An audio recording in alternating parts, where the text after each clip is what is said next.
Hey everybody, I'm Alex. And I'm Matt. And we are here in Golden at Powder7 headquarters in Colorado, and we are here to share with you some of our favorite powder skis for this year. Woo! One of the best categories. We all love skiing powder, and powder skis have a lot of fun. They always have cool graphics. Matt likes to call this the least ambiguous ski category as well. Like they're just all big skis designed for powder. So we're pretty stoked to dive in here. The best days of the year, the best days of your life, a lot of the times you're going to be on these skis. Mm-hmm. So they have a lot of happy vibes around them. Yeah. So let's dig in. The first ski I'm going to talk about is from the Chamonix-based Black Crows ski company. We've been carrying them for a while. This is their widest ski in the collection, the Nocta, and it's been a name that we've had for a long time. This ski has undergone a few changes over the years. So at one point it was fully rockered, maximum motorboat powder surf style. They added camber back to make it freeride rocker. They've tinkered a little bit, and so it gets a little bit of an update this year. So a little bit softer flex and a little bit more camber. You've got a poplar and paulownia wood core here. So paulownia is a nice light wood. Poplar gives it that stability and spring. Those skis are a lot of times really lively, which these are. But that blend of a little softer flex and a little more camber kind of keeps the ski with the same level of maneuverability, while also giving it a little bit more better edge hold and a little bit more versatility for variable conditions. So powder skis, to Alex's point that I talk about, are not super ambiguous. They like to ski soft snow, and they're not the most versatile skis on the market for sure. But by adding a little bit of that camber back, Black Crows gives the Nocta some more versatility around the whole mountain. Mm-hmm. And especially if you get in some wonky snow. So really deep and gradual rocker lines here. So with skis with these kind of gradual rocker lines, it's a really nice float, really smooth, especially when you get in some heavier snow or some wind-crusted powder. That plus all the mega taper up here in the tips and the tails keeps things really smooth, really linkable. You can release these skis really easily. They still, like I said, have a little bit of that low ride camber under your foot, so they're going to pop and rebound, which is a really fun feeling in powder. I prefer that versus like a full rockered ski, when you can kind of feel that energy still under your feet, even when you're not touching bottom. So really cool updates to the Black Crows Nocta this year. I think it's also the nicest color scheme in their 2024 collection. So a lot to love if you're looking for a wide boat for some deep days. Yeah. One thing that's kind of nice about this ski as well is very fun at slow speeds. That extra wide 122 underfoot and just fat tip shape and softer flex are going to help you, if you're dealing with lower angle powder. I see that ski a lot at Steamboat. Not all of Steamboat's lower angle, but just dealing with like slower speeds and trees, not super steep terrain, you're going to get a lot of bang for your buck and not get bogged down with a ski that wide. So especially skiing somewhere with a sketchy snowpack. Mm-hmm. Sometimes it's a bummer when you find beautiful snow on a lower angle run that you want to ski because it's safe, but your skis don't facilitate slower skiing or they sink or whatever. So that's not a problem with Nocta. Yeah. I'll pivot really quick and talk about the other fast ski in Black Crow's lineup. This is the Black Crow's Anima. So Black Crows knows that not just one powder ski will do it, but in fact two is better. So this is the Anima, been around for a few seasons, 115 underfoot, so a little bit more narrow. Also beefier construction and a more directional shape. Going to be a little less true twin tip like that. Definitely chargier. You can see lots of tail splay back here, so it's still easy to kind of whip that tail around if you need to, but much deeper tip rocker and kind of a more directional shape as well. And they build Kevlar into this ski, so it flexes pretty stiff. Kevlar is the stuff of bulletproof vests, so it's really stiff and powerful, and the ski just loves to gobble up choppy snow and take big turns. I think this is a great Alaska ski, or if you're dealing with heavier snow or just more open terrain and you like to ski fast, this is a great option for you. If most powder skis don't seem to serve you, they're a little bit too soft and playful, this is something that you can really power into. But that tail rocker still allows you to kind of wiggle yourself out of a tight situation. I thought the ski was going to feel a little burly in chutes and steeper terrain, but you can still whip that around, especially if you're staying on the front of your skis. So I love this ski. It just deals with those kind of skied up snow conditions really well. Really exemplifies what a lot of people think of when they think of big mountain free ride skiing. Yeah. For a lot of folks. Yeah, totally. Just kind of on the wider end there. So if it does feel a little sluggish at times, just because you're moving a little bit more ski over in some of that big mountain terrain. But again, at speed, it's really nice to have that bigger platform. Feels super confidence inspiring. So can tackle anything on this guy. Probably a little bit more demanding than Nocta, would you say? Yes, absolutely. That's why they complement each other really well. And Black Crows can have both in their lineup. Is you have this one that's like soft and playful and pretty accessible. And the Anima is going to want you to dial it up a little bit. Yeah. Cool. Next for me is a new ski for 2024 from Volkl. This is the Blaze 114. So if you're familiar with Volkl's collection, you know they've had the Blaze for a few years. It kind of pioneered the lightweight freeride category that we've thankfully moved away from a little bit in how we talk about these skis. But a pretty lightweight 114. So these come in under 4,000 grams for the pair, which is saying something for a wide plank. And one thing the Blaze does really well is it blends really versatile performance, excellent suspension with that pretty lightweight and low swing weight character. So whereas like the Revolt collection is Volkl's all mountain freestyle or more true to form free ride type of ski, the Blaze, the first thing you need to know about the Blaze to differentiate it from the Revolt is the mount point on the Blaze is -10. So it's a really directional placement for the mount. And also the shape of the ski also trends more directional. But in this case, whereas like with some other skis, I would say directional equals more demanding at times. I don't think that's the case with the Blaze. You've got freeride rocker in here. Again, you've got a pretty low weight, deep rocker lines that are really gradual. This ski is really intuitive. If you like to slash and butter and kind of treat the mountain in deep snow like a playground, that's where you're going to want to look to maybe the Revolt collection. But if you're looking for one ski in this 114 that's maybe the most versatile in the category, I think the Blaze has a strong argument to make just because of how well it skis. Obviously, it skis well in deep snow, but when you get a little bit of snow on top of like a hard bottom, that suspension really evens it out. Volkl puts rubber inserts into the Blaze series, which helps dampen the ride, keep things smooth, and they feel really predictable and consistent through the flex pattern. So that's a really cool thing about the Blaze.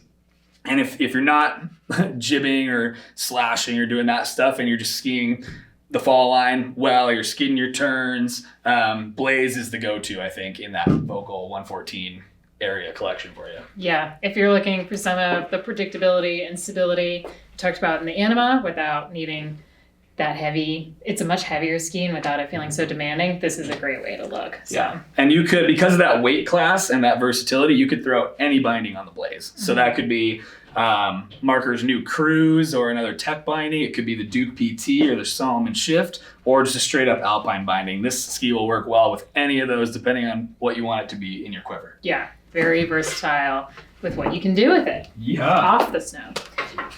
Let's see. My next ski I'll talk about is the Faction Prodigy 4. We talked about the ski last year, and it's so nice we had to mention it twice. Gets a very nice graphic update for this year, as well as a lovely bottom graphic. Check out that Sherber. This is always a ski that we like to bring out on cat trips, on other powder trips with the shop fleet, just because it's really versatile. 116 underfoot, floats really well for the size, and stays pretty versatile when the snow kind of gets skied away. It's just as happy surfing in deep snow as it is navigating tighter chutes, navigating skied out kind of bowls where you're taking a more dynamic approach, maybe not just skidding right or charging right through everything. Really kind of directional twin tip shape, but a lot of tail rocker and a lot of tip rocker. And look at that camber underfoot as well. That's pretty significant for a powder ski. So very lively, very energetic, especially in this powder category. But that camber also gives you that stability when you flex into the snow or into the ski, and it bites a little bit better into the snow. So we love this ski in all sizes, but the 4 just kind of hits a sweet spot for us too. Yeah. So what do you think? That and the Blaze, maybe the two most versatile skis up here? Kaizen has a run for the money as well. We have a good spread of versatile categories, but I think if you are more of, let's say, even like freestyle or a little bit more free riding, and you like to maybe do some spins in the air if you're looking for things to jump off of, or landing switch if you're dealing with side hits and going into the park with your 1,600 foot ski. This is just going to be a lot more friendly for the more playful skier, because that more centered stance, and again, kind of more of that symmetrical twin tip shape. Not truly symmetrical, but more twin tip shape than the other skis up here. For sure. Yeah. Well, you hinted at the Kaizen, so I'll pull that out next. This is DPS's new 112, so they're coming off the Pagoda 112 RP, which was a really popular free ride powder ski, and from that we get Kaizen 112. So the big story with Kaizen, it's another round of DPS's, 2 pre-preg carbon laminates inside, which is a super techie way of saying they're pretty lightweight skis that are also pretty sturdy and have some really nice energy. I'll get to that in a second. But the biggest thing with Kaizen is the shape.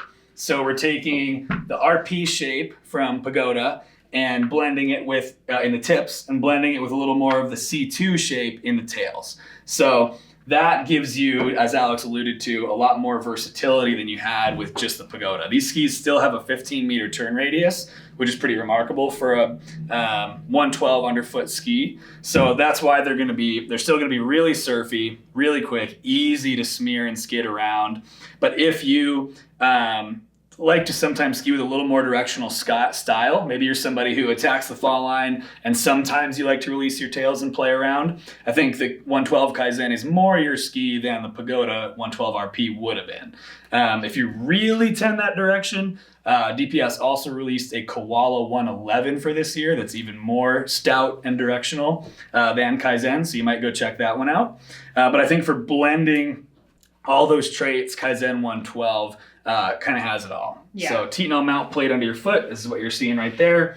For binding retention, a little bit of torsional rigidity under your foot. But then beyond that, the stuff you have come to know and love from DPS, which is just insane amounts of tip taper and rocker, especially in the tips, for maximum powder surf. Mm-hmm. This tip shape is really unique and feels totally unique on snow. It's very turny, for lack of a better word. It's just very intuitive to turn. Feels like your next turn just comes super naturally. Especially in any amount of soft snow, the ski just feels super floaty and smooth and just really enjoyable. And the reason I might put, for especially for certain types of skiers, I might put like the Prodigy or the Blaze ahead of this for versatility is I don't like going super fast and attacking the fall line and not making many turns on this ski because it's so turny. Mm-hmm. So if you really like a nice surfy, classic powder surf feel, this might be the best ski on the board. Mm-hmm. And if you have a little bit more of like fall line hawking style,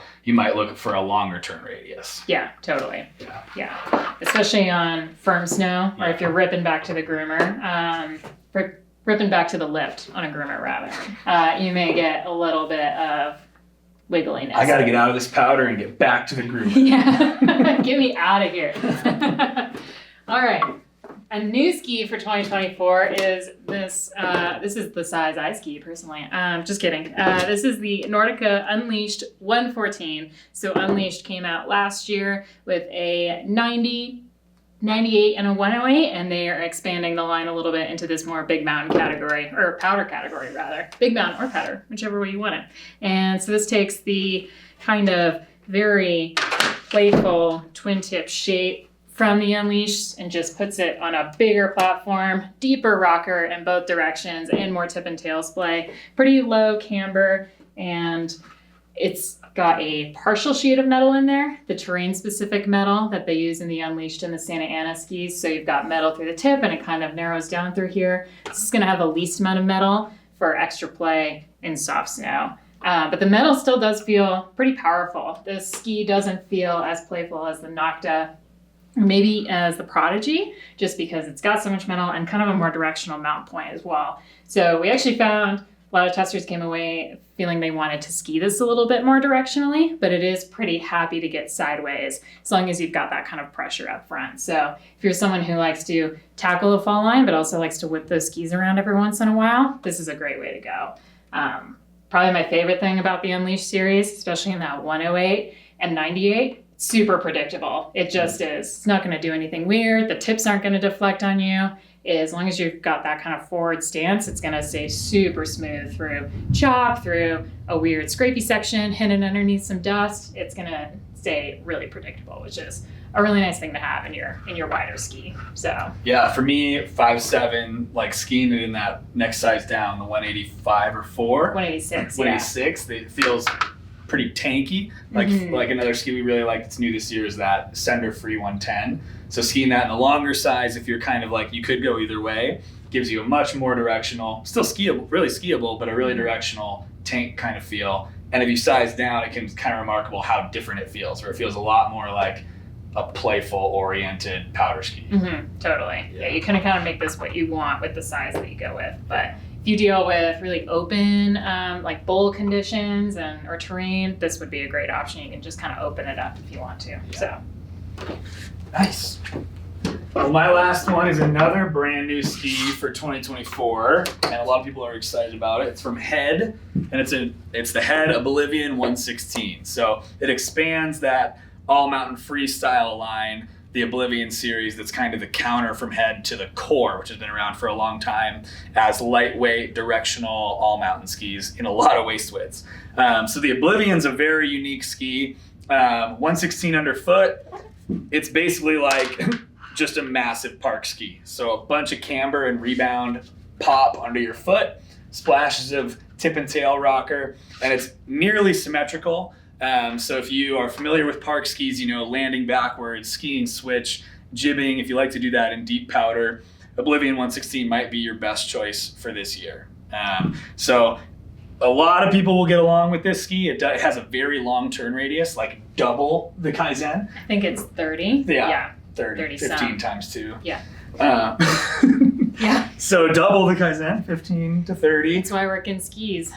We don't like math. Engineering. Yeah, but so a ski that's pretty straight.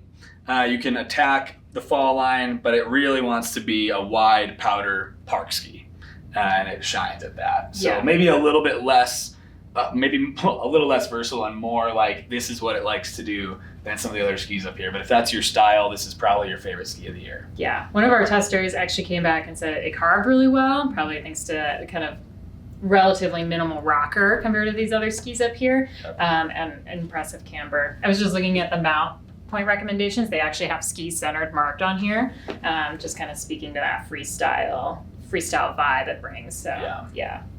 Really sure. cool, unique ski. Cool and unique, which is neat. Yeah, it is neat. That's Cole Richardson's pro model. So if you check out some of his videos, you'll see what that ski is going for. And then my last ski is an oldie but a goodie. This is the new graphic for the Icelantic Maiden 111. Sister ski to the Nomad 115, just a little bit more narrower and a slightly thinner core, just be a little bit nicer for our smaller bodies. And the Maiden 111 is just a really surprisingly versatile ski. Works really quick, really smooth through choppy snow conditions and icy terrain. One of the testers came back. We didn't have a ton of powder one day.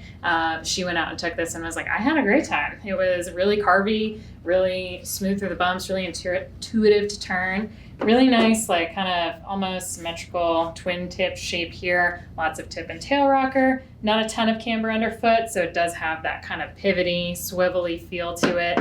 And it's just a great ski if you're dealing with varying snow conditions. If it might refreeze or get skied up, it's gonna do really nicely in that. We love Icelantic skis. They're right over here in Golden, all handmade, bomb-proof warranty. So this is a ski you can really trust, which I think is rad. And that and the Nomad have been unchanged except for top sheets for a while now. And they're consistently some of our staff's favorite powder skis. Definitely. For sure. Yeah. Really surfy in deep snow. Just that kind of exactly what you want out of a powder ski. That really smooth kind of, this is the flow state that you dream about. Yeah. And then stompy for landings, but they don't feel like planks either. Yeah. So. Yeah. Still, yeah. Great description there, Matt. Hey, thanks. So that does it for up here. If we didn't mention some of your favorite skis or the ones you want to know about, make sure you click the link in our description to the full buyer's guide, which can be found on the Liftline blog, We've got more skis in the powder category and every other category of ski equipment that we carry. So don't miss that. Including snowboards and soft goods, wearables, helmets, goggles. We got all of it. So feel free to give that a check out.